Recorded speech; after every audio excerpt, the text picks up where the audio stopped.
I can taste the metal in my mouth, but it is not blood anymore. It is something else, something that was never meant to exist inside a human body. The acids burn, but not the way fire burns. This is different. This is the sensation of your flesh deciding to become liquid, of your skin remembering that it was once just protein and water before it ever learned to be you. My name is Carrick Voss, and I am being digested alive by something that has traveled across the void between galaxies for the sole purpose of consuming everything I have ever been. The pain stopped 17 minutes ago. I know this because I can still see my chronometer, though my right arm ended at the elbow sometime before the pain disappeared. The device floats in the viscous fluid that surrounds me, its small blue light pulsing with mechanical indifference as it marks the passage of time that no longer means anything. 17 minutes since the Ripper swarm dragged me into this feeding pool. 17 minutes since I stopped being a soldier and became food. I should be screaming. I remember screaming in those first moments when the creatures pulled me down into the warm darkness of the digestion pit. I remember the sound of my own voice joining the chorus of others who had been taken before me, a symphony of the dying that echoed through the ruined streets of Harvest Station Gamma 7. But the hive mind does not want us to scream. It wants us to be still, to accept, to make the process easier for what comes next. And so the screaming stopped, replaced by something that feels almost like peace. The fluid is warm, nearly the temperature of my own blood, and it moves with purpose around me. I can feel it working, probing, testing the chemical composition of my dissolving tissue. It is learning me. Every cell it breaks down becomes information, data to be catalogued and stored in the vast genetic memory of the Tyranid hive fleet. My DNA is being read like a book written in a language older than human civilization, and everything that makes me who I am is being translated into something the swarm can understand and use. I was a Vox operator in the 143rd Cadian Regiment 3rd Company, assigned to the defense of agricultural worlds along the eastern fringe. 23 years old, though that number seems absurd now, as if age matters when you are being unmade at the molecular level. I had a family once, on a world I will never see again. I had dreams that extended beyond the next patrol, the next battle, the next world that needed defending. I believed that the Emperor protected, that faith and courage were enough to stand against any enemy the galaxy could throw at us. I was wrong. The hive mind touches my thoughts now, not with words but with impressions that bypass language entirely. It does not hate me. It does not fear me.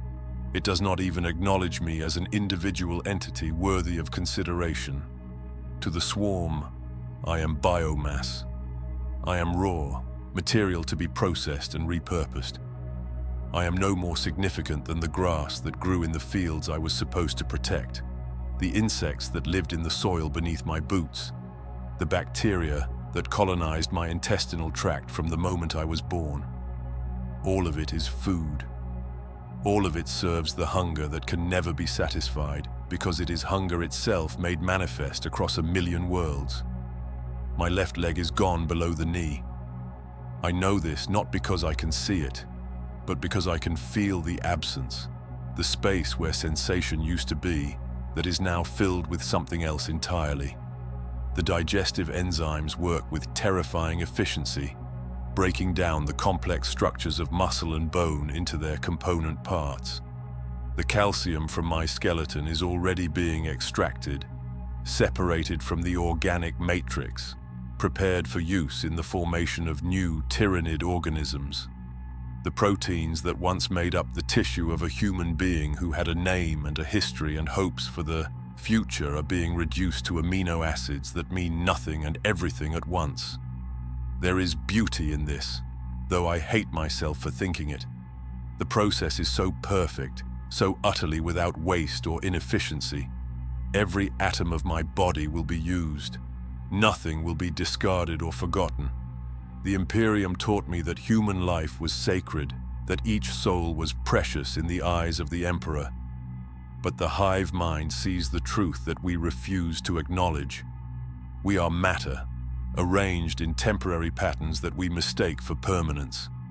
The swarm simply returns us to our fundamental components, stripping away the illusion of individuality to reveal the essential sameness of all organic life. My right eye has stopped sending signals to my brain, though my left still functions well enough to see the shapes moving in the fluid around me.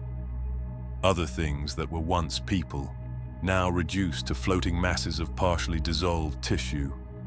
I recognize a uniform patch, the torn remnant of a regimental standard, a single boot that still contains the foot of whoever wore it into battle. We are all here together, all becoming the same thing, all feeding the endless hunger that brought the hive fleet to our world. I can feel my consciousness beginning to fragment, not failing, not fading, but spreading out, diffusing like ink in water. The barrier between myself and the hive mind is growing thinner with each passing moment. Soon there will be no barrier at all, and what remains of Carrick Voss will become part of something vast and terrible and utterly alien. I will be consumed, but I will also be preserved in a way the Imperium never promised me.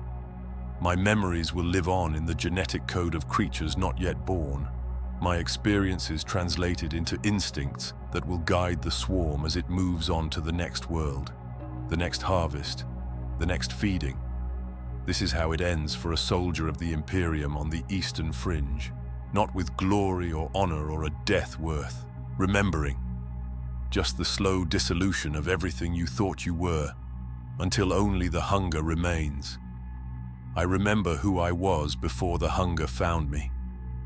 The memory feels distant now, like something that happened to someone else in a life that belonged to a different version of time.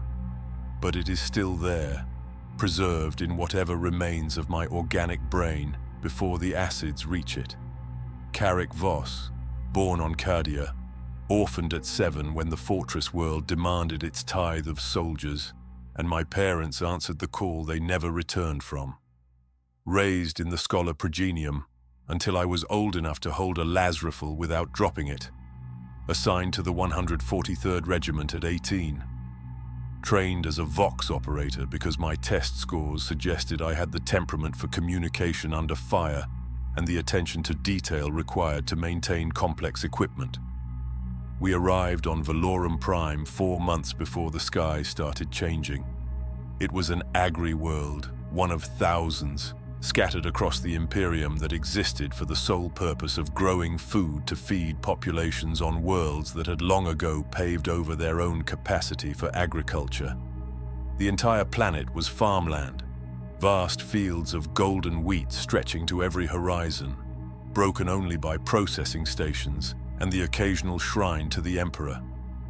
The population numbered 20 million, most of them farmers who had never seen anything more violent than a broken harvester or a storm that damaged the crops. The Planetary Defense Force consisted of 3 regiments of poorly trained militia who drilled twice a month and spent the rest of their time working the fields like everyone else. When the Administratum decided that Valorum Prime needed real protection, they sent us.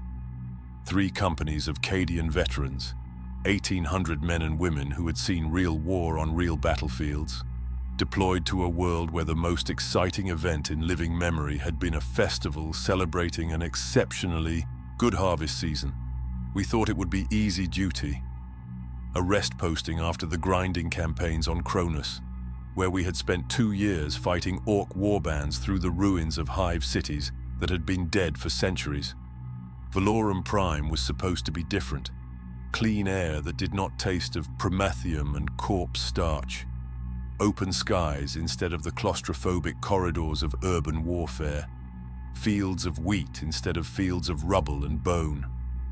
I shared a barracks with 11 other soldiers in Firebase Tertius, one of 6 defensive positions established around Harvest Station Gamma 7.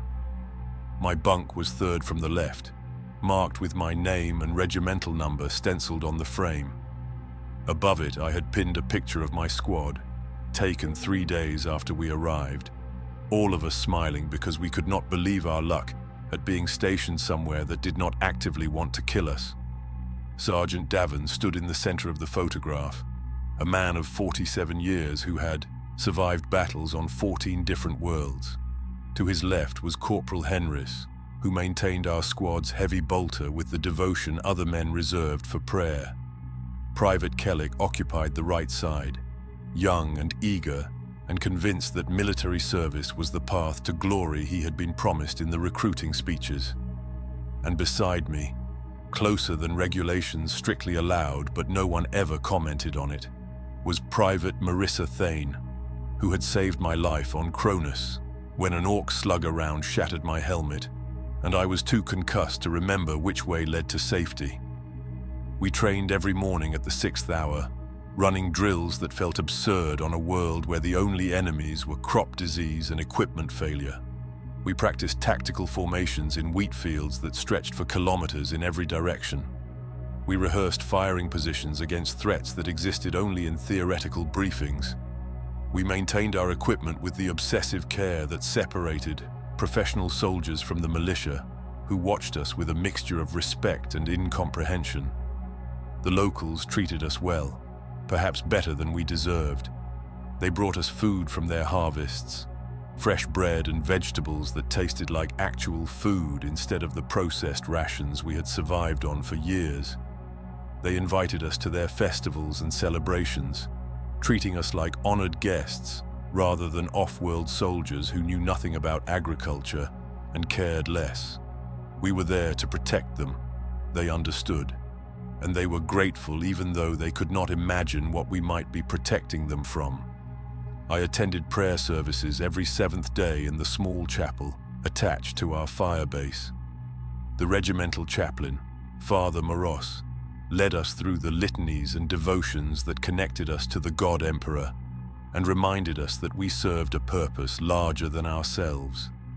I spoke the words with genuine conviction, believing that faith and duty were enough to stand against any darkness the galaxy could produce.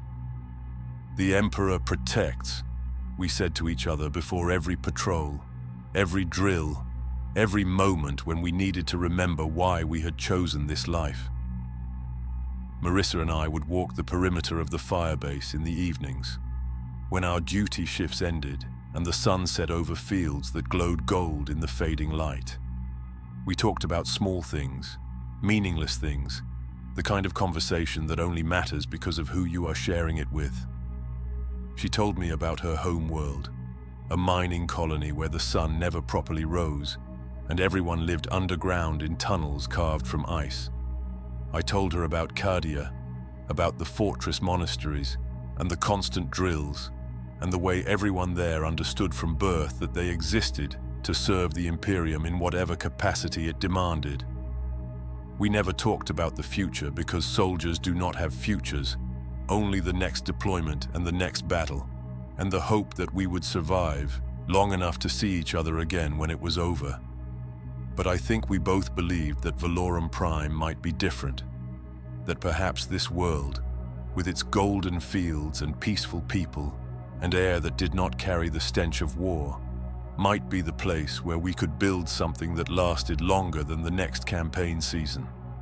I was wrong about that too. The Vox equipment I maintained was a model Mark VII battlefield communications array, sacred technology entrusted to me by the Adeptus Mechanicus priests, who blessed it before we deployed.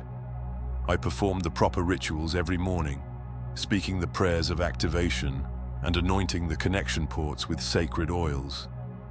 The machine spirit responded faithfully, maintaining clear communications across all Imperial frequencies, linking our firebase to the others and to the command center at Harvest Station Gamma 7.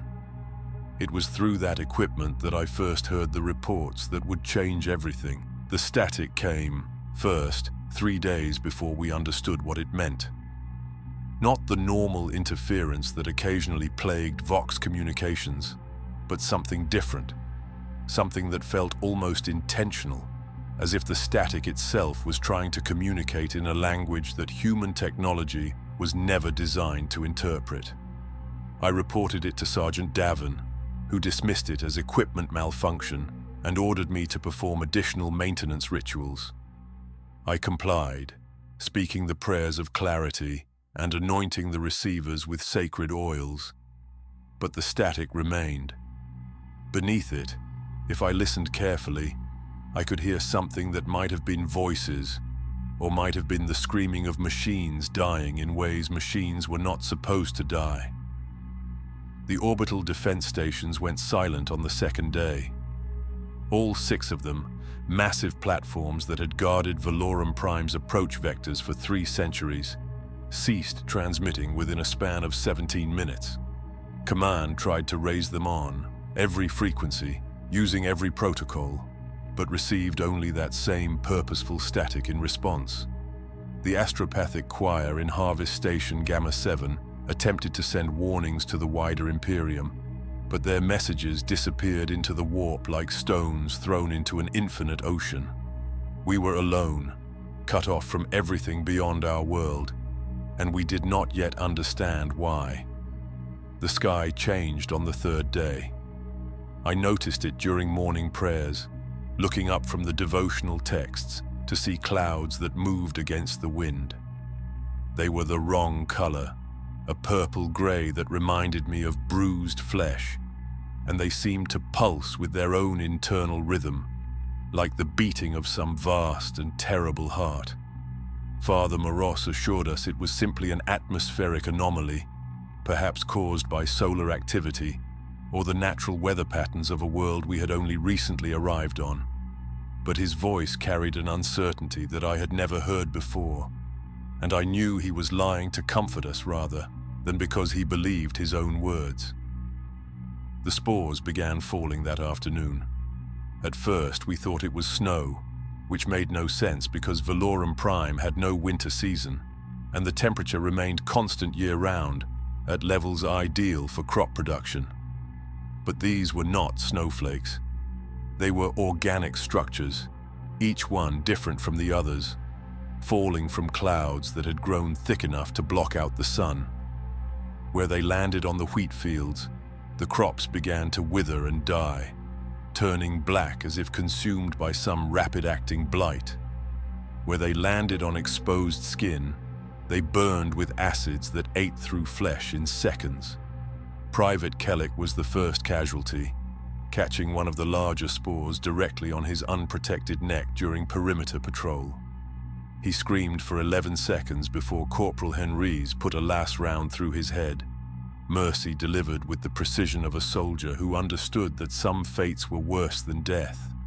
We burned his body, according to protocol, but the fire would not catch properly, as if the spores had changed the chemical composition of his flesh into something that was no longer entirely organic. The creatures came that night. I saw them first through the optical enhancers on my Vox station, small shapes moving through the wheat fields with a chittering sound that set my teeth on edge.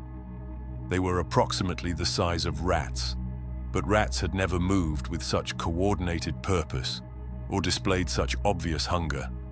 There were hundreds of them at first, then thousands, a tide of living teeth and claws that devoured everything organic in their path. The wheat disappeared in minutes, consumed so completely that not even stubble remained. The soil itself seemed to darken and contract as they fed, as if they were extracting nutrients from the very earth. Sergeant Davin ordered us to defensive positions and had me transmit warnings to the other fire bases. The responses came back filled with panic and confusion. Firebase Primus reported similar creatures emerging from the ground itself, tunneling up from depths that should have been solid bedrock. Firebase Secondus was under attack by larger organisms, flying things that descended from the poisoned sky, with shrieks that could be heard across kilometers of open terrain. Command was drowning in reports from across the planet, each one describing variations of the same nightmare. We were under invasion, but not by any enemy we had been trained to fight. I saw my first Tyranid clearly when it crashed through the firebase perimeter at the 19th hour. It was perhaps 2 meters tall, walking on 4 legs that ended in claws designed for both locomotion and killing. Its carapace was a sickly purple that glistened with moisture in our searchlights, and its head was mostly mouth, lined with teeth that looked like they had been grown specifically to tear through ceramite and flesh with equal efficiency.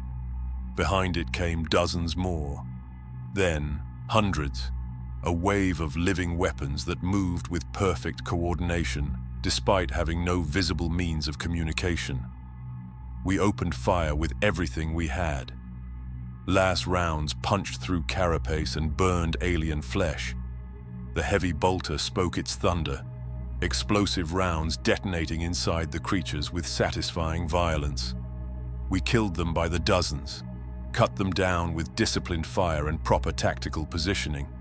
But for everyone we killed, 3 more took its place, and they did not stop. They did not retreat when faced with superior firepower. They did not panic when their fellows died. They simply kept coming, clambering over the bodies of the fallen, learning with each passing moment where our fire was most effective and adjusting their approach accordingly. Marissa fought beside me, her Lazrafal speaking in steady rhythms that spoke of years of training and iron discipline. But I saw the fear in her eyes, the understanding that was growing in all of us as the battle continued through the night. This was not war as we knew it. War had tactics and strategy, objectives and retreats, moments when both sides paused to regroup and reconsider. This was something else entirely. This was consumption given form and purpose, hunger that would not stop until everything living had been devoured and transformed into more hunger. The creatures that died did not remain dead for long. Smaller organisms emerged from the darkness to drag the corpses away, back toward pits that had been dug in the earth with terrifying speed. We could hear sounds from those pits, wet and organic, that suggested the dead were being processed, broken down, remade into something new. Death itself had become a resource for this enemy, another form of fuel for the endless feeding. By dawn, we understood what we were facing, though understanding brought no comfort. The Tyranids had come to Valorum Prime not to conquer or control, but to consume. Every living thing on this world was food, raw material to be harvested and transformed. Faith would not protect us. Courage would not save us. We were prey, and the hunt had only just begun. The hunt continued through 3 days and 2 nights without pause. The Tyranids did not need rest or resupply. They did not stop to regroup or plan their next assault. They simply came, wave after wave, testing our defenses and learning from each failed attack. By the 2nd day, they had adapted their approach to avoid our heavy weapon placements. By the 3rd, they had begun targeting our communications equipment specifically, as if they understood that isolation was as effective a weapon as their claws and teeth. Firebase Tertius fell on the 4th morning, not through overwhelming force, though the numbers were certainly overwhelming, but through a tactic we had not anticipated. Larger creatures, things we later learned were called raveners, tunneled beneath our fortifications and emerged inside the perimeter. They were serpentine horrors, all segmented carapace and scything talons, moving through our defensive positions with terrifying speed. Sergeant Davin died in the first 30 seconds, his torso separated from his legs by a single sweep of a talon that moved faster than human eyes could track. I watched Corporal Henris empty an entire promethium canister into one of the creatures, burning it until its carapace cracked and the flesh beneath bubbled and steamed. It died, but not before taking his arm off at the shoulder. He was still trying to reload his weapon with his remaining hand when 3 of the smaller organisms, the ones we had started calling Rippers, swarmed over him. They were feeding before he stopped screaming. their lamprey mouths latching onto flesh and drawing blood with mechanical efficiency. The retreat was chaos. Command ordered all surviving units to fall back to Harvest Station Gamma 7, where the combined strength of 3 companies might hold out long enough for reinforcement from the wider Imperium. But the Voxnet was failing, overwhelmed by interference that I now understood was the psychic presence of the hive mind itself. Signals degraded into static, then into something worse than static. Screaming that came through every frequency, voices that might have been human or might have been the Tyranids themselves learning to mimic the sounds of their prey. Our squad, what remained of it, became separated during the retreat. Marissa, myself, and 7 others, cut off by a swarm of creatures that moved with the coordination of a single organism, despite being hundreds of individual entities. They drove us away from the main road, away from the rest of the company, into the fields where the wheat had been replaced by a carpet of biomass that squelched beneath our boots like rotten meat. The air stank of digestion and transformation, a smell that bypassed conscious thought and triggered instincts older than civilization. Private Thane died when the ground beneath her feet gave way. A digestion pit had been excavated during the night, hidden beneath a thin layer of the biomass carpet, and she fell into it screaming. We tried to pull her out, reaching down into the viscous fluid that filled the pit, but the rippers were already there. I felt them brushing against my hands as I tried to grab her, dozens of small bodies feeding in the darkness below. Her fingers slipped from mine, dissolved by acids that worked faster than any human chemistry should allow, and she disappeared into the feeding mass with a sound I will carry with me into whatever comes after death. The creatures were changing. I noticed it first in the way they moved, more efficiently than before, as if they had learned from watching us fight and adapted their tactics accordingly. They began targeting the Vox equipment I carried, understanding somehow that it represented communication and coordination. When I fired at one group, another would flank from an unexpected angle, using cover in ways that suggested genuine tactical thinking rather than simple instinct. They were learning from us, incorporating our own strategies into their assault patterns, becoming more effective killers with every engagement. We found temporary shelter in an abandoned processing station, barricading ourselves inside with whatever materials we could find.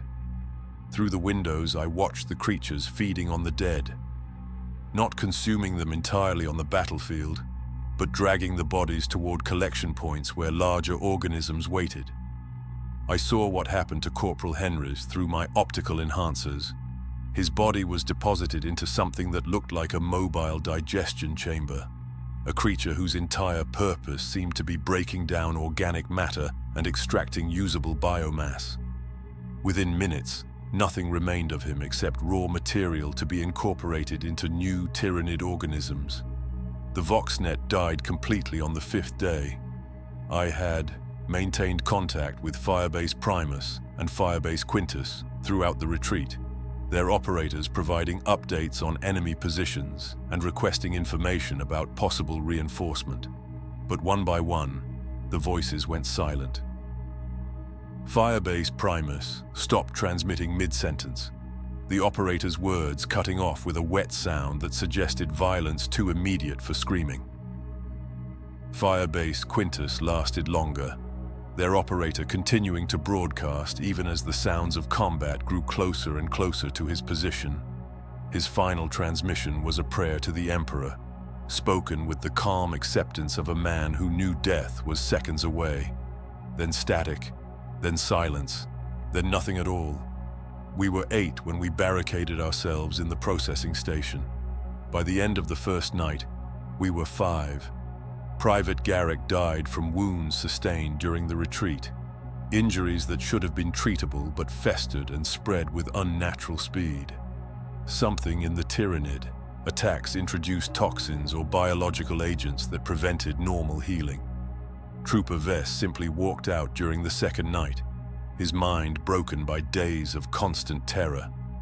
We heard him screaming for perhaps 3 minutes before the screams stopped. Specialist Corps put a Lazarifal to his head on the 3rd morning, choosing the Emperor's mercy over whatever fate the Tyranids offered. Marissa, myself, and 2 others remained.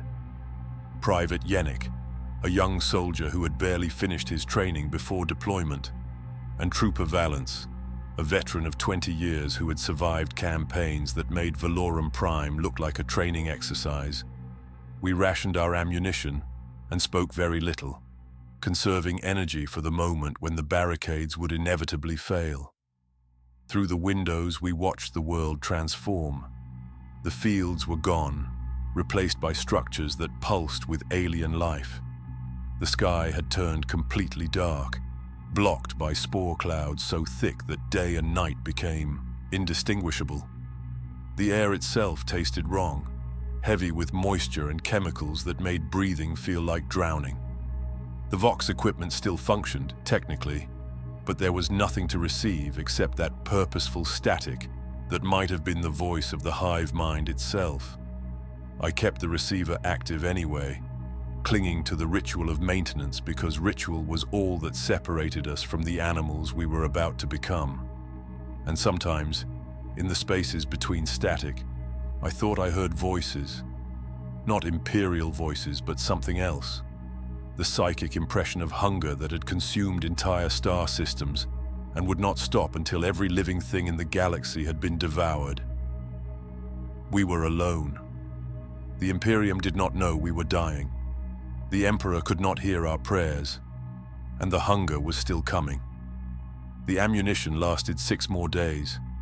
We counted every charge pack, every cell, calculating with grim precision how many shots remained and how many creatures each shot might kill if our aim was perfect.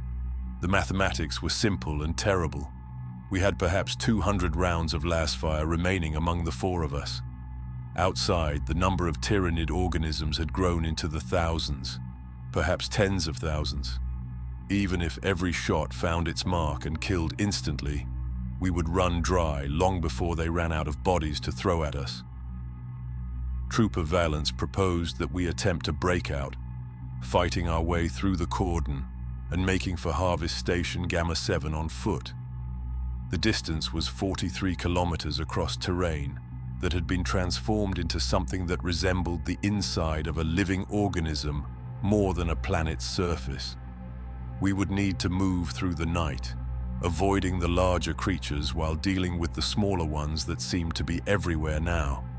The chances of success were statistically insignificant, but Valance argued that dying while moving toward hope was preferable to dying while waiting for inevitability. Private Yennik suggested we call for orbital bombardment on our own position.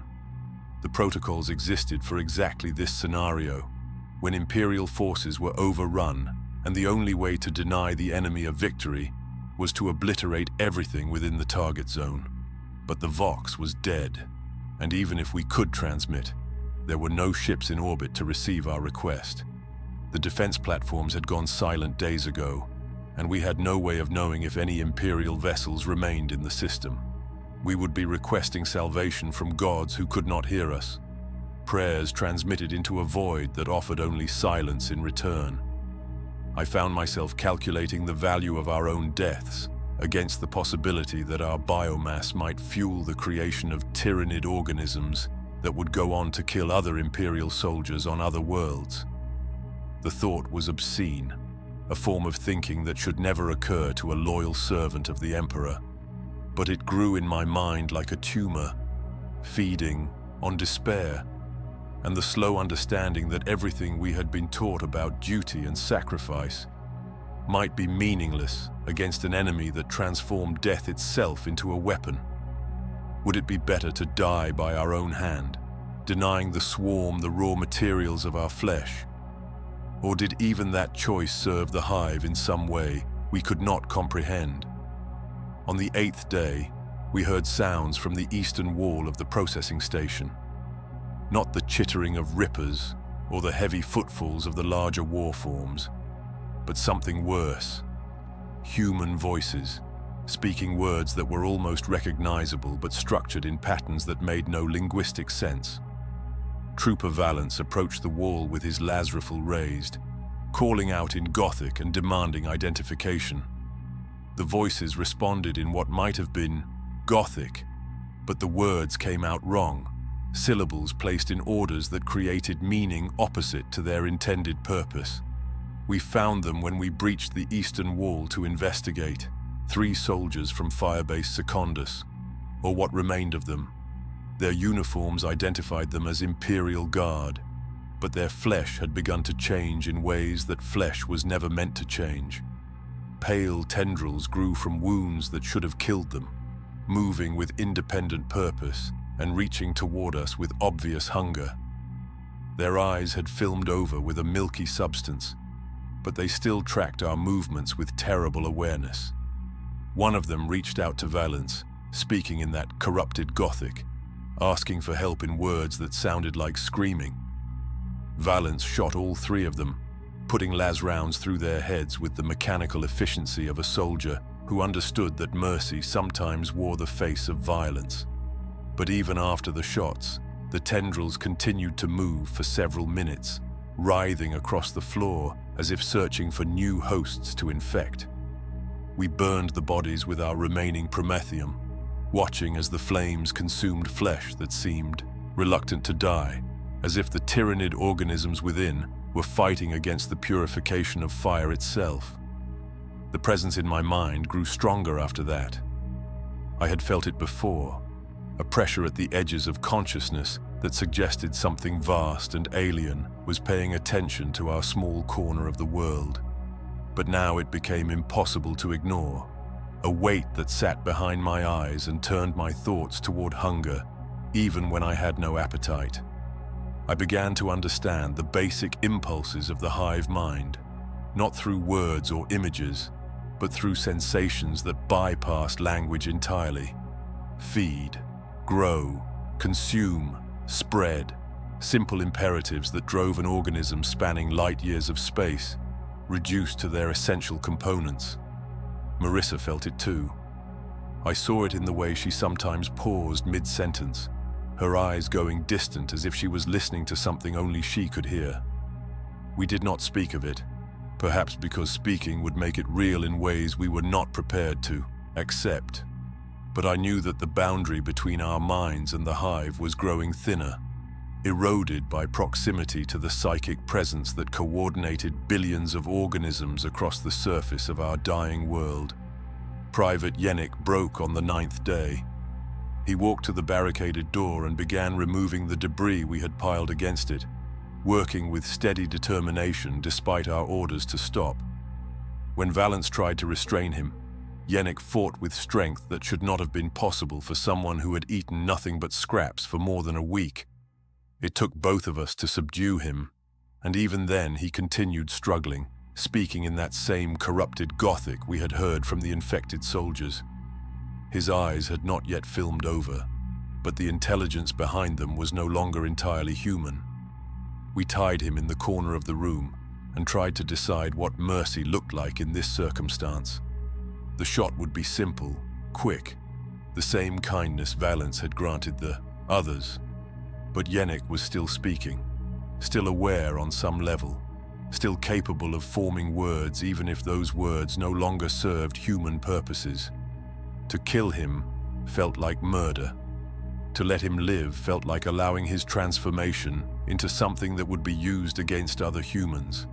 There was no good choice, only the selection of which horror we could bear to commit. The decision was taken from us when the barricades failed that night. The Tyranids had been probing our defenses for days, testing the strength of our fortifications and learning where the weak points existed. When they finally came, they came from 3 directions simultaneously, coordinated with the precision of a military operation planned by something that understood both siege warfare and the limitations of human endurance. Valance died holding the western approach, his las rifle firing until the charge pack ran dry, and then using it as a club until they pulled him down. His screams lasted longer than they should have, suggesting they were keeping him alive intentionally, preserving the biomass for later processing. Marissa and I retreated to the processing station's central chamber, a room that offered no real defensible position, but gave us precious seconds to make our final choices. She looked at me with eyes that held no hope, but also no fear, only acceptance of what was about to happen. "We should end it ourselves," she said, gesturing to her Lazrafal.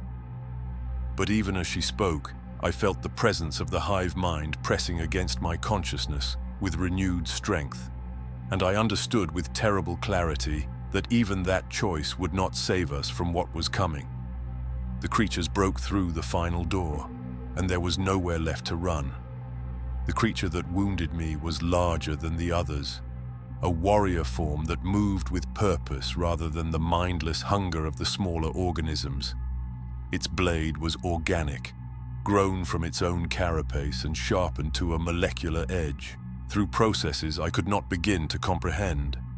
I saw it coming, raised my Lazrafal, managed to fire 3 shots that burned through chitin and into the flesh beneath. But it did not stop. It simply adjusted its approach to compensate for the damage and continued forward with the inevitability of gravity. The blade entered just below my ribs on the right side, angled upward through organs that had names I remembered from training but could no longer associate with their functions. I felt it puncture my lung, scrape against bone, emerge from my back with enough force to lift me off my feet and pin me against the wall behind. The pain was extraordinary, beyond anything I had experienced in 6 years of military service across a dozen war zones. But what made me scream was not the pain itself, but the sensation of something flowing into me through the wound. Toxins or enzymes or biological agents that began working immediately, breaking down tissue at the molecular level and preparing my body for easier digestion. The creature withdrew its blade and I collapsed to the floor, my Lazrafal falling from nerveless fingers. I could hear Marissa firing, her shots finding targets with the precision of someone who had accepted death and was determined to make it cost something. But the sounds were growing distant, filtered through the roaring in my ears and the pressure building behind my eyes. I tried to call out to her, to say something that would matter in these final moments, but my lungs were full of fluid, and the words came out as bubbles rather than speech. The Rippers came for me first, dozens of them swarming over my body with mechanical efficiency. But they did not feed. Not yet. Instead, they gripped my clothing and flesh with their lamprey mouths and began to drag me, pulling me across the floor toward the breach in the eastern wall. I tried to resist, tried to grab onto something that would anchor me, but my arms responded with sluggish weakness that suggested the toxins were doing their work. Through dimming vision, I saw Marissa disappear beneath a wave of chitinous bodies, her final shot fired straight up toward the ceiling, as if she was trying to punch through to whatever heaven the Emperor promised his faithful servants. Then the presence in my mind, the pressure I had felt for days, suddenly became overwhelming. It was no longer pushing at the edges of my consciousness, but flooding through me like water through a broken dam. I felt my individual thoughts scattering, fragmenting, becoming something less distinct and more diffuse. And in that dissolution, I finally understood what I was facing. The hive mind was not cruel. It did not hate me. It did not feel triumph at my defeat or pleasure at my suffering. It did not, in any meaningful sense, acknowledge me as an individual entity worthy of emotional response. I was biomass, organic material to be processed and incorporated into the greater whole. In the vast intelligence that coordinated trillions of organisms across light years of space, I registered as nothing more than data, chemical composition analyzed, genetic markers catalogued, potential uses calculated. My flesh would become protein. My bones would become calcium for carapace growth. My memories would become neural patterns to be studied and incorporated into the swarm's collective understanding of human tactics and psychology. There was no malice in this, no evil intent. The Tyranids were not monsters in any moral sense. They were hunger itself made manifest, the ultimate expression of consumption stripped of everything except its essential function. They did not choose to devour worlds any more than fire chose to burn or water chose to flow downhill. It was simply what they were, what they had always been, what they would always be until the last scrap of organic matter in the galaxy had been consumed and transformed into more hunger. I felt the swarm as a single organism now. My failing consciousness somehow granted access to the vast network that connected every Tyranid creature on Valorum Prime. I could sense the Rippers feeding in the fields, the larger warforms advancing on the last pockets of Imperial resistance, the bioships in orbit processing the genetic material harvested from the planet's surface. All of it moving with perfect coordination, every organism serving its function without question or hesitation, because questioning and hesitation required individual consciousness, and the Tyranids had transcended such limitations. They dragged me outside, into air that burned my lungs with each labored breath. The sky above was completely dark now, blocked by clouds of spores so dense that they had transformed day into permanent night. But I could see by the bioluminescence of the organisms themselves, thousands of them glowing with their own internal light as they went about the work of consumption. The landscape had been transformed beyond recognition. Where wheat fields had once stretched to the horizon, now there were only organic structures pulsing with alien life. Digestion pools, reclamation towers, capillary towers that stretched toward the orbital bioships like the fingers of a drowning man reaching for salvation that would never come.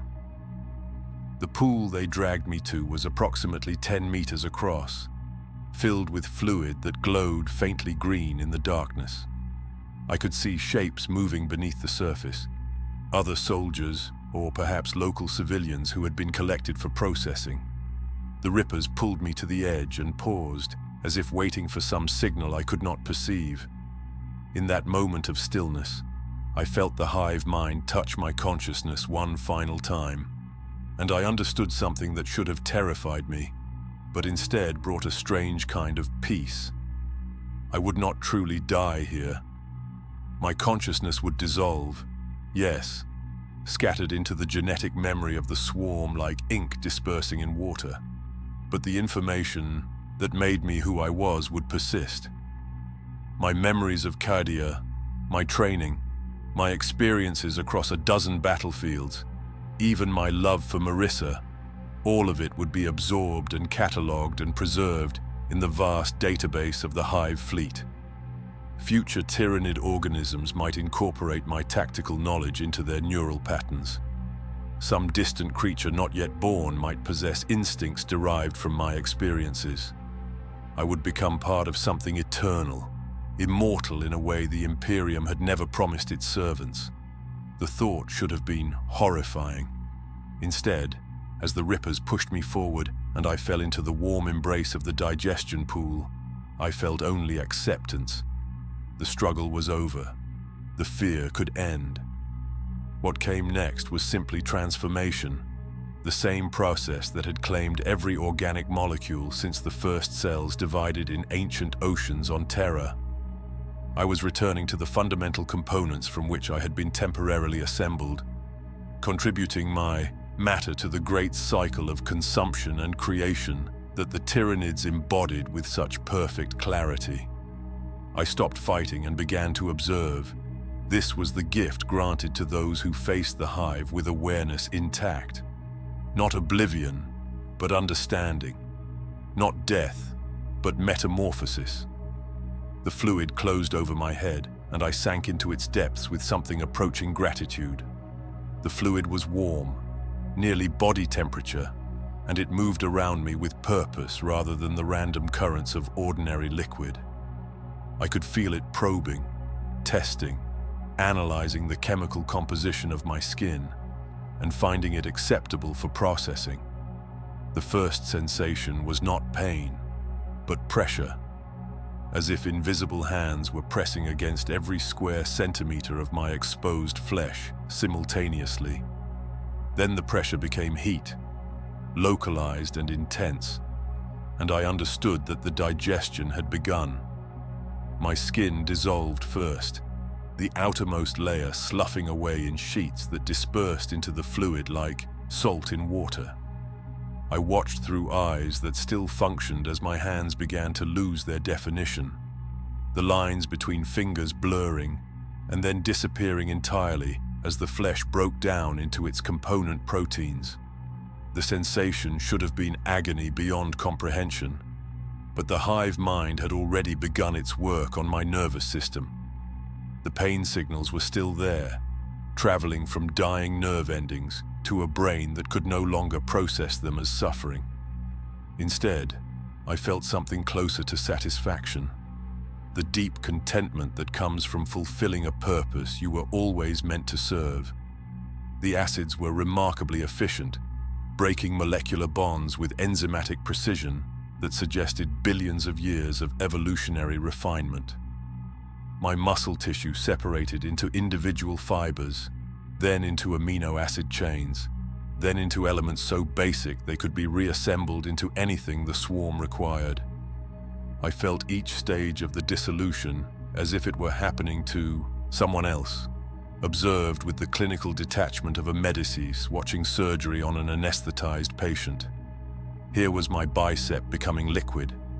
Here was my femur releasing its calcium into solution. Here was my liver, that organ which had filtered toxins for 23 years, reduced to raw chemical potential waiting to be repurposed. My consciousness began to fragment around the 7th minute, though time had lost most of its meaning by then. The boundaries that had always defined me as Carrick Voss started to blur and dissolve along with my physical form. Memories that belonged to me became confused with memories that belonged to others. Genetic information absorbed by the hive fleet from the millions of organisms it had consumed across countless worlds. I remembered things I had never experienced, saw places I had never been, felt emotions in response to events that occurred before I was born. I remembered being a farmer on a world whose name translated to something like green peace, working fields of blue grain under a sun that gave off violet light. The memory was vivid and complete, down to the feeling of soil between my fingers and the taste of water drawn from wells dug by my grandfather's grandfather. But I had never been a farmer, had never seen blue grain or violet sunlight. This was someone else's memory, absorbed by the hive when that world was consumed, and now bleeding into my dissolving consciousness because the barriers between individual experiences no longer held meaning. I remembered being a warrior of a species that walked on 6 legs and communicated through bioluminescent patterns on their carapaces. I remembered the pride of defending a hive city against an invasion that came from the sky. Remembered the moment when I realized the invaders were not conquerors but harvesters. Remembered my final stand atop walls made of resin and determination. The memory carried emotional weight that felt genuine despite its obvious impossibility. I had fought bravely. I had died with honor. I had been consumed and transformed into part of the very swarm that destroyed my people. I remembered being dozens of different organisms, hundreds perhaps, each one contributing its fragment of experience to the vast database of the hive mind. Prey species that fled through jungles on worlds I could not name. Predators that hunted in packs and coordinated through scent rather than sound. Sentient beings who built civilizations and created art and worshipped gods who could not save them from the hunger that came from the darkness between stars. All of them digested, all of them catalogued, all of them preserved in the genetic memory that now flooded through my fragmenting consciousness. My own memories began to feel less substantial by comparison.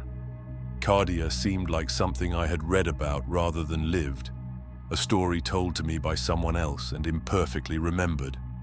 The faces of my squad became confused with the faces of soldiers from other regiments on other worlds, all of them eventually reduced to the same biomass, feeding the same endless hunger. Even Marissa, who had mattered more than anything in the moments before this dissolution began, became just another data point in the vast catalogue of human emotional attachment that the Hive had observed and recorded across 10,000 years of consumption.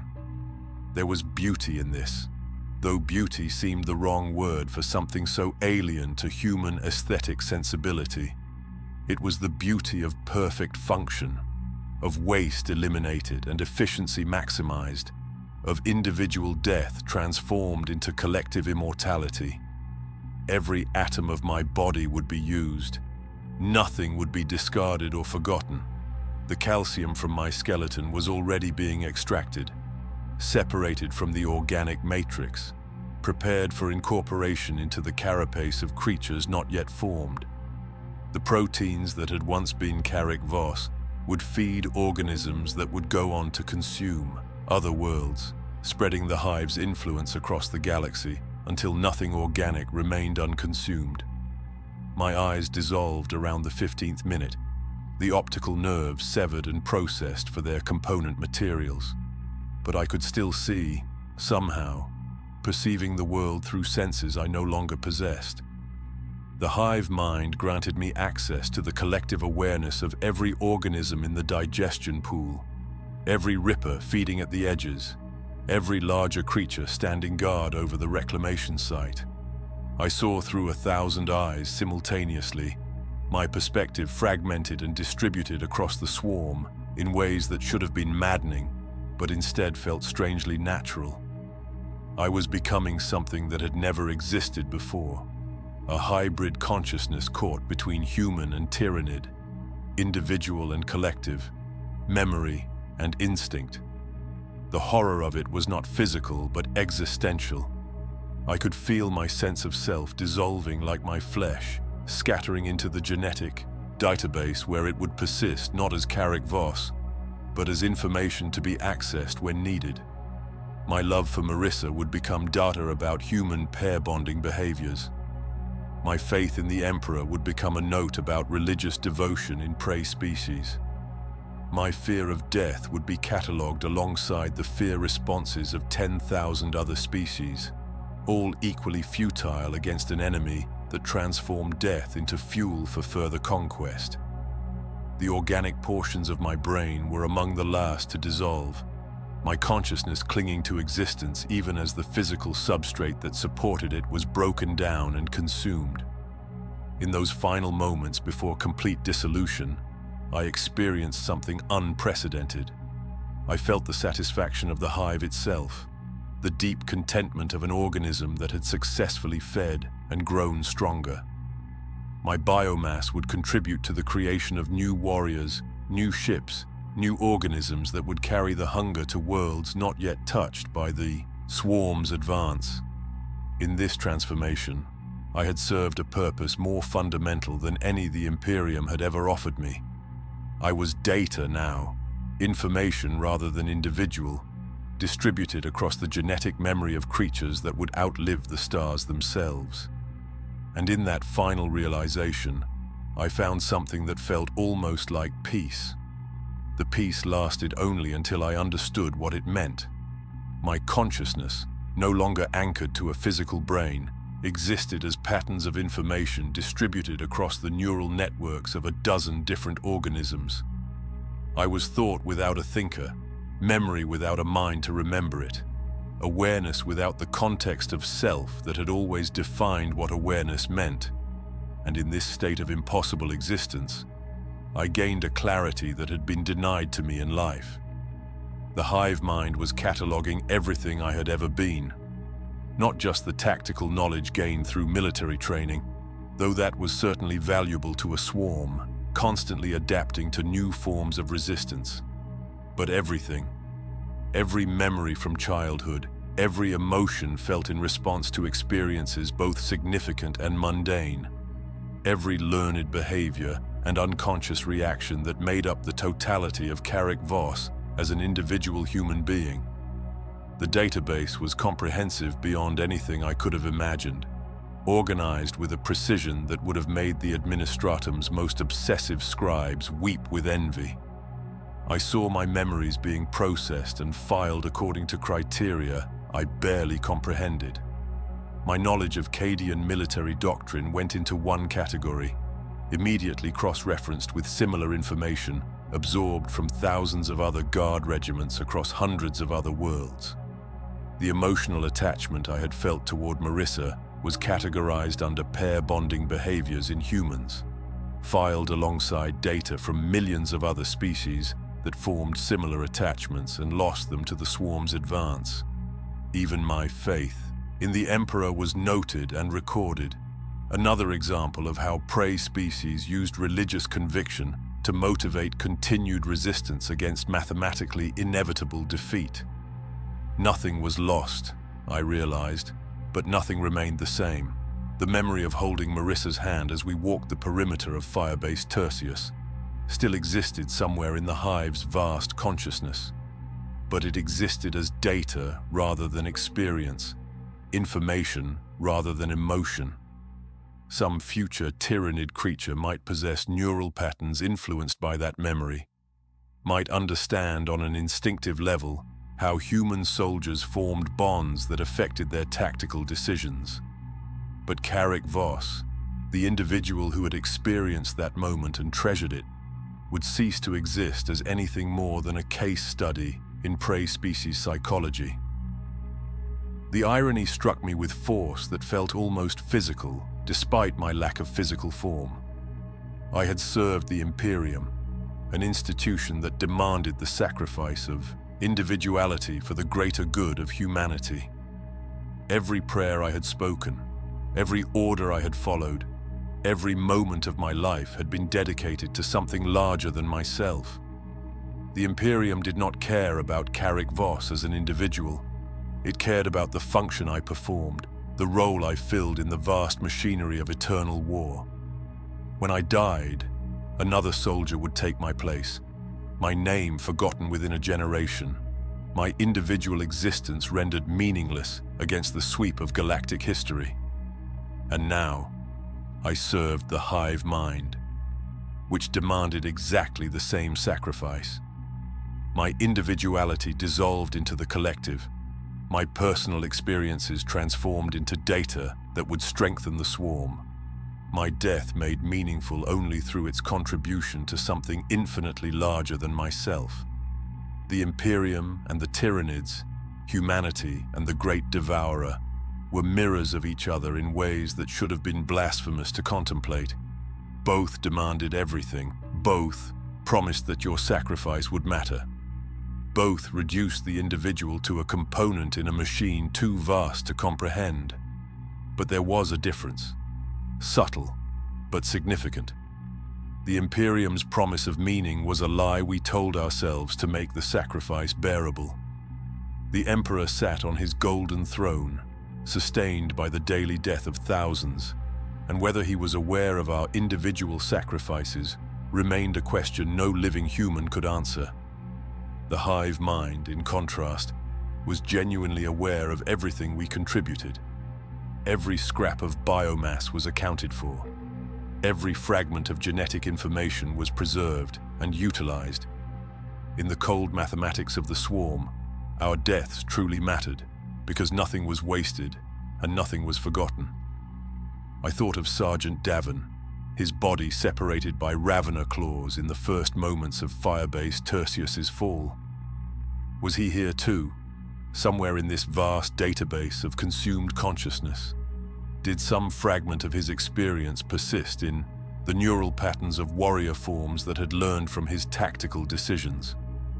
I searched for him through the channels of information that connected me to the hive, but found only echoes. He was there, but not as himself. His courage had been catalogued. His loyalty to the Emperor had been noted as a factor in human combat effectiveness. His love for his soldiers had been filed under leadership behaviors in hierarchical species. But Davin, as an individual, the man who had taught me to maintain my Vox equipment and had covered my retreat on Cronus, was gone. They were all gone. Corporal Henris, whose devotion to his heavy bolter had bordered on religious fervor. Private Kellick, dead before he understood what was killing him. Marissa, who had fallen fighting while I was dragged away to this pool of dissolution. The entire regiment, 3 companies of Cadian veterans, now reduced to biomass and genetic information.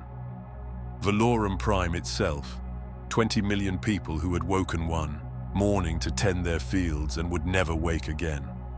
All of it consumed, all of it processed, all of it transformed into more hunger to be unleashed on the next world the Hive fleet encountered. Would our deaths make any difference? The question lingered in my fragmenting consciousness like a wound that refused to heal. The Imperium would eventually reclaim Valorum Prime or write it off as lost and move on to defend other worlds deemed more strategically valuable. The Tyranid Hive fleet would move on as well, following the psychic beacon of the Astronomicon toward the densely populated core worlds where biomass existed in quantities that would feed the swarm for decades. Our struggle here, all the courage and sacrifice and desperate last stands, would be reduced to a footnote in reports that no one would read because the Imperium produced too many such reports to process them all. But in the memory of the Hive, we would persist, not as individuals but as lessons learned and tactics absorbed. The swarm would be more efficient in its next assault because of what it had learned from consuming us. It would anticipate human defensive strategies more effectively because it had absorbed our understanding of them. It would exploit the psychological vulnerabilities of our species with greater precision because it now possessed thousands of examples of how humans broke under pressure. Our deaths would make the Hive stronger, more deadly, more inevitable in its advance across the galaxy. This was the terrible truth that came with final clarity. We had not died defending humanity. We had died feeding its ultimate predator, making it stronger for the battles yet to come. Every soldier who fell to Tyranid claws was a lesson that made the next soldier more likely to fall. Every world consumed was practice that made the next consumption more efficient. The great devourer grew not just in numbers, but in knowledge, and we were the unwilling teachers of our own extinction.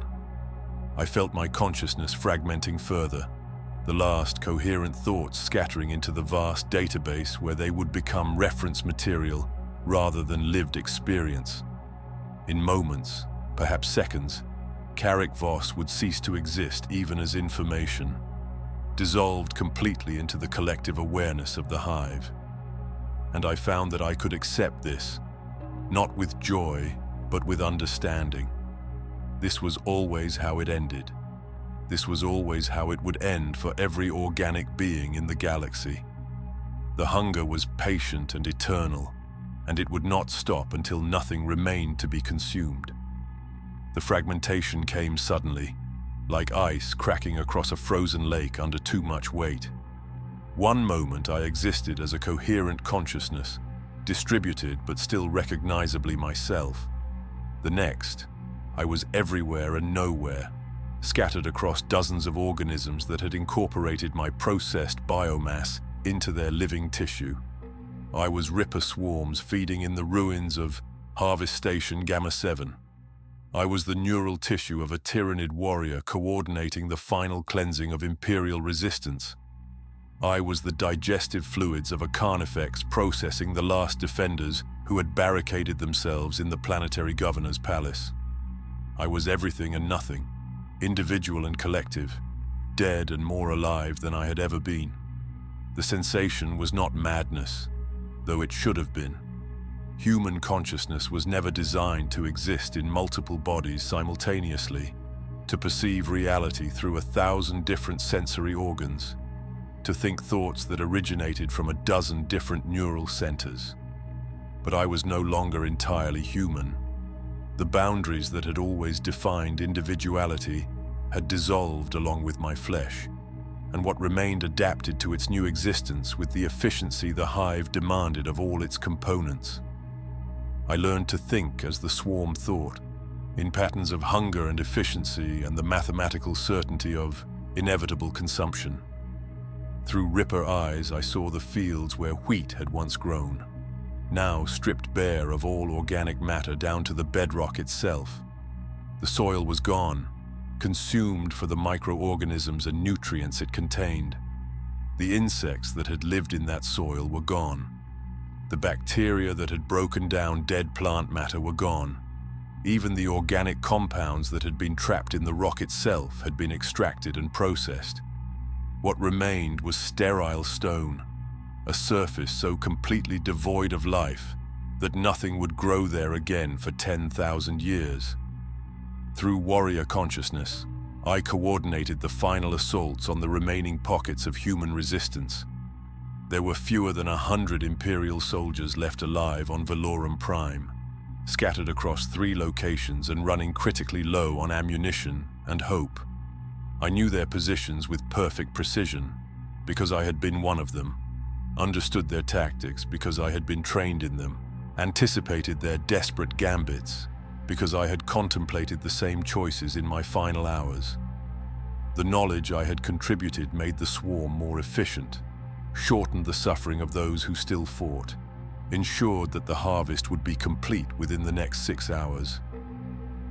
Through Carnifex digestion, I felt the satisfaction of breaking down the last complex proteins into their component amino acids. The planetary governor had been an old man, his flesh tough with age and scarred by decades of soft living, but his biomass contributed to the swarm just as effectively as that of the youngest soldier. Status and rank and the trappings of authority meant nothing to the hunger. All flesh was equal when reduced to its fundamental elements. All organisms served the same purpose in the end. I felt the hive mind fully now, not as an external presence pressing against my consciousness, but as the very medium in which my thoughts occurred. It was vast beyond human comprehension, coordinating trillions of organisms across light years of space with perfect efficiency. And I was part of it, a single voice in a chorus so large that individual voices became meaningless, except as they contributed to the harmony of the whole. The hunger was everything, not a desire but an imperative encoded at the most basic level of Tyranid biology. Feed, grow, consume, spread. Simple commands that drove complexity beyond anything humanity had ever achieved. Through the compound eyes of gargoyles in low orbit, I watched the bioships harvesting the last genetic material from Valorum Prime's surface. Massive tentacles descended from organic vessels the size of Imperial cruisers, drawing up processed biomass in streams that glowed with bioluminescent markers. The material was sorted even as it was transported, separated by chemical composition and prepared for incorporation into the ship's vast internal factories. New organisms were already being grown in wombs larger than HAB blocks, designed with information learned from this harvest and optimized for the challenges that would be faced on the next world the fleet encountered.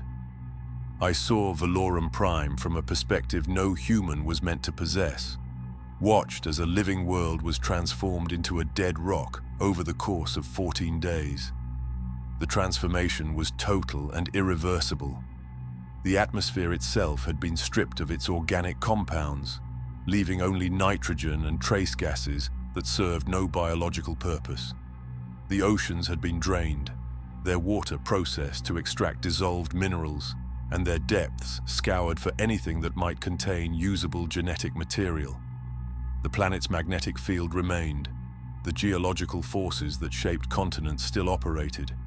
But everything that made Valorum Prime a world rather than just another lifeless sphere of rock was gone. And I felt satisfaction. Not human satisfaction, which was always mixed with pride or relief or joy. This was something purer, the perfect contentment of function fulfilled and efficiency maximized. The harvest had been successful. The biomass would sustain the fleet's advance toward the next feeding ground. Nothing had been wasted. Nothing had been forgotten. The swarm had grown stronger, and I was part of that strength. My contribution preserved and utilized in ways that would echo across the centuries as the Hive fleet continued its journey toward the galactic core. I understood then what I had not understood in life. Resistance was not futile because the Tyranids were overwhelmingly powerful, though they certainly were. It was futile because they were overwhelmingly inevitable. They were evolution weaponized, natural selection compressed into a directed purpose that transcended individual species or civilizations. They were hunger that could not be sated because hunger was not a condition but an identity. They were the ultimate endpoint of all biological life, the heat death of organic diversity, the final equation that reduced everything to its most efficient form. Humanity would fall eventually. Not tomorrow, perhaps not for 10,000 years, but eventually. The Imperium's vast armies and ancient technologies and desperate faith would delay the inevitable but could not prevent it. Every world consumed made the Hive stronger. Every species absorbed added to its genetic database. Every adaptation learned from desperate prey made it more efficient in the next harvest. The mathematics were inexorable, and mathematics did not care about courage or sacrifice or the promises of distant gods. My last human thought, the final spark of individuality before I dissolved completely into the collective consciousness of the swarm, was a prayer. Not the formal litanies I had spoken in chapel services, or the battle prayers shouted before charges into enemy fire. Just a simple plea, spoken to a God who could not hear me across the vast distances of space and time. Emperor, forgive me for what I have become. Forgive me for the knowledge I have given to your enemies. Forgive me for the soldiers who will die because the swarm learned from consuming me. Forgive me for no longer believing that faith was enough. Then even that dissolved, and there was only the hunger, eternal and inevitable and perfect in its terrible simplicity. I exist now in a place that has no name in human languages. Not alive, not dead, but something else entirely. A pattern of information preserved in the genetic memory of organisms that will outlive the stars. A ghost haunting the consciousness of the swarm, aware but not individual, present but not existing. And from this impossible state, I speak one final time to those who might hear this story, to the soldiers who will face what I faced, to humanity standing defiant against the darkness that comes to devour it. The taste of metal remains, even without a mouth to taste it. The sensation of dissolution persists, even without nerve endings to transmit the signals.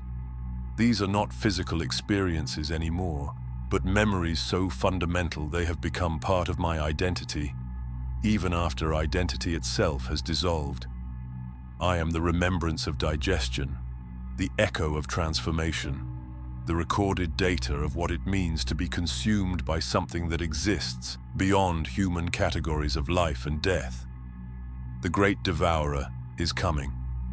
Not to Valorum Prime, which is already dead, stripped to lifeless rock and left behind as the Hive fleet moves on to richer feeding grounds, but to other worlds, hundreds of them, thousands perhaps, all the inhabited planets that lie between the eastern fringe and Holy Terror itself. The swarm advances with the patience of geological time and the hunger of a black hole consuming light. It will not stop. It cannot stop. Stopping would require it to be something other than what it is, and the Tyranids are the most perfectly themselves of any organism that has ever existed. You cannot defeat them through courage, though courage matters in its own way. You cannot destroy them through superior firepower, though every creature you kill delays the inevitable by precious seconds. You cannot negotiate or surrender or appeal to mercy that does not exist in their consciousness. They are hunger made manifest, and they will take everything you are and transform it into more hunger. Your death will teach them how you fight. Your flesh will become the claws that tear apart the next world. Your genetic information will be catalogued and studied and used to make the swarm more efficient in its eternal work of consumption. This is the truth I learned in dissolution, the knowledge that came with becoming part of something vast and terrible, and utterly without malice. The Tyranids are not evil. They are inevitable. They are the mathematics of consumption played out across galactic scale. The proof that in a universe of finite resources, the most efficient consumer will eventually devour everything else. They have been doing this for millions of years, perhaps billions, consuming entire galaxies before they ever reached the rim of this one. They have fed on civilizations older than humanity, species more advanced than anything the Imperium has ever encountered, empires that spanned star clusters and commanded powers that would seem like magic to our limited understanding. All of them are gone now, reduced to genetic information in the hive's vast memory, their knowledge used to make the swarm stronger for the next harvest. And yet humanity persists. This is what surprises me most from my perspective within the hive consciousness. We should have fallen already. The mathematics say we should have been consumed millennia ago, but humanity's refusal to accept the inevitable has delayed the equation, bought time through sacrifice and faith, and the stubborn insistence that tomorrow might be different than today. The Emperor's light still burns, sustained by the daily death of thousands, and that light guides ships through the darkness and gives hope to soldiers who face enemies that should not be possible to face. I do not know if faith is enough. I suspect it is not. But I know now that faith matters, even to an enemy that cannot comprehend it. The hive has consumed billions of humans over the millennia, absorbed their memories and catalogued their beliefs, and it still does not understand why prey species worship gods who allow them to be devoured. The mystery frustrates something in the vast intelligence that coordinates the swarm, a gap in understanding that cannot be filled by genetic analysis or tactical observation. Perhaps that incomprehension is itself a form of resistance, a way humanity remains alien and unpredictable even after being consumed. Other soldiers will face what I faced. They will watch their worlds fall. They will see their comrades dragged away for processing. They will feel the presence of the hive mind pressing against their consciousness and understand that everything they are will be taken and used to destroy everything they love. Some will break. Some will fight until the last. Some will find acceptance in those final moments when flesh begins to dissolve and identity starts to scatter. And a few, a precious few, will survive. They will be the ones who carry the warning forward, who learn from our deaths and find new ways to delay the inevitable. To those survivors, I say this: remember us not as we died, but as we lived. Remember that we were soldiers who believed in something larger than ourselves, even if that something could not save us. Remember that we faced the ultimate horror with whatever courage we could muster, and that some fragment of who we were persists, even in the belly of the enemy. We are not gone. We are transformed. And in that transformation, we have become the weakness the swarm does not know it possesses, the ghost in the machine, the human consciousness scattered across the hive that remembers what it meant to be individual and wonders if the hunger will ever be satisfied. The answer is no. The hunger will never be satisfied. But the question remains in the hive's genetic memory, planted there by the billions of minds that were consumed while still asking why. Perhaps that question will grow into doubt. Perhaps doubt will become hesitation. Perhaps hesitation will create the opening that humanity needs to survive one more day, one more century, one more millennium against odds that mathematics says cannot be overcome. I can taste the metal still. Not blood anymore, but something beyond blood, beyond flesh, beyond anything that was meant to exist in a universe where individuality mattered. The acids burn eternal in the memory of dissolution. My name was Carrick Voss, and I am being digested forever by something that has no end. But I was human once. Remember that. Remember us. The silence comes now, final and complete, and in that silence only the hunger remains, patient and eternal and inevitable as the heat death of the universe itself.